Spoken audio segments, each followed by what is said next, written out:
is potentially one of the most important multi-tools I've shown on this channel because it really illustrates the potential that Leatherman has. Now, to really understand how this tool came to be, you have to look at the original Leatherman Wave and see the amazing design potential when this was created. This is actually about an ounce slimmer than the Wave that we have today. It comes in around 7.7 ounces instead of 8.6. It's slimmer. The tools are slimmer.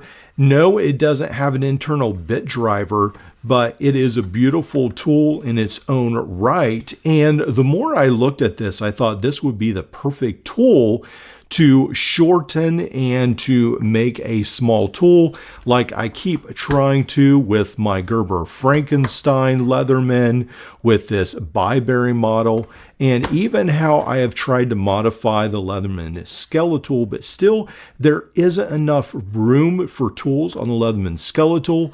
This one is pretty great, but still I only have room for about around three outside tools. And this one is fantastic, but it is a little bit small. It's hard to necessarily fit a full-size plier in it, which is sort of where I want to get to. So I looked at the original Leatherman Wave and I said, hey, you know what? I want to make a tool sort of like this Next Tool cut down tool that I have showed on this channel before, but this one just looks a little bit ugly and tacky, even though it might do the job. And so I came up with this. Now, what I did is I left the full-size Leatherman plier in here. Nothing has changed there. So you have the full.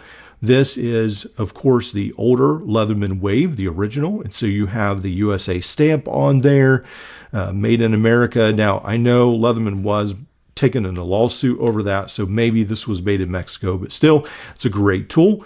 And then I cut down the frame, and you can see where I made these cuts. And then I left part of the frame so that I could put these end caps back on to give it more of a finished look. So what I've realized in the past is that when you just cut down a multi-tool, it really looks pretty bad because it has those unfinished parts. What are you going to do with that? And so one of the beautiful things about the original Leatherman Wave is that it has these pivot caps right here where I could cut it down and drill through the frame and put these back on. So what I did is, this is the part that I cut off the original Leatherman frame. I left some extra piece of the frame that I could cut down and then make this round part, and then I drilled into the frame and made these holes so that I could reattach these end caps to the frame. And that gives it a lot more finished look. Obviously, it's not perfect. This is the first try at this, so it will be one of the rougher versions, but I'm really glad to show you this, even though it's just more of a concept. And it turned out, in my mind, it turned out perfect, and it actually turned out a little bit better than I thought, because usually these don't turn out that great. So we've got the pliers, and we've got the shortened frames. These are very shortened. And then what happens is these pliers actually tend to rest against these pivots right here, which is really cool. And it's similar to what actually happened in the original Leatherman Mini. So that concept sort of still works. That's what I'm trying to do, is make a Leatherman Mini like the original one, but make 4 outside tools on it. Now, I kept the serrated blade. Obviously, I had to cut it down quite a little bit, so that's my knife. I really like the serrated blade on mine. And then on the other side, I had to cut down a little bit the Roxxon scissors. Now, I had to modify the pivot joint just like I did with the Byberry, and then on this side, I had to cut off a lot of the tab right there so that you actually can have scissors. Now, these don't lock into place because they don't have enough purchase on that. There's just not enough metal. And the original Leatherman Wave actually uses these really unique tabs right here to lock against the frame to have stability right there.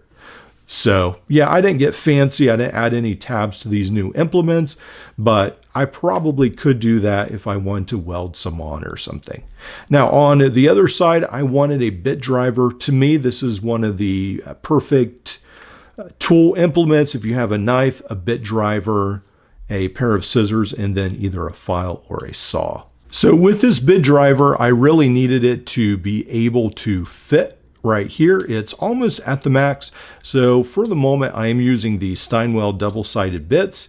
Now, they don't really stick out enough. I do think I could put some Leatherman flat bits on the bottom of this frame and magnetize them under the plier head. So I may do that eventually, but I'm just using this bit as an example of how you can still have that in the frame. On this other side, I did leave the file parts of it. I did cut off a fair amount so it can fit in the frame, and then this locks into place just like the original file.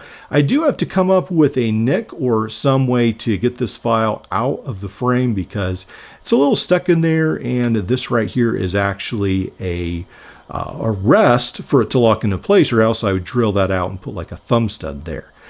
So we have the knife, the double-sided file, the diamond file, the scissors, and the bit driver, and then the full-sized set of pliers that are Leatherman. So that was about perfect, and then I wanted a pocket clip, and I was very pleased to pretty much just be able to use a regular Leatherman pocket clip, and then maybe a little bit hard to focus, but I actually just stuck this in here on the one side, and it seems to be working pretty good. It's just stuck onto the pivot.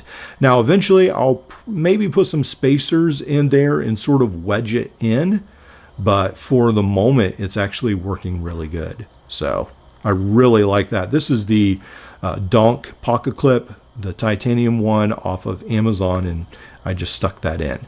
Now I want to show you the dimensions and then the weight, which is really the beauty of this tool. Now when we talk about the size and the weight of this tool, that's where it really comes in great.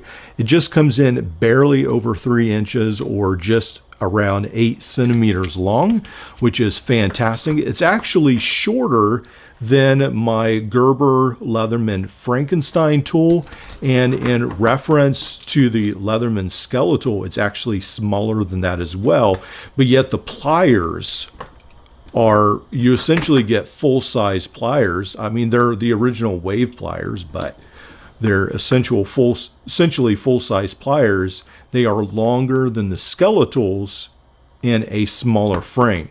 And that's sort of what I was aiming for, is full-size pliers. A lot of people have said, well, the skeletal essentially has almost everything you need. Well, it doesn't have scissors, and it doesn't have a full 1/4 inch bit driver. It does have the Leatherman bit driver.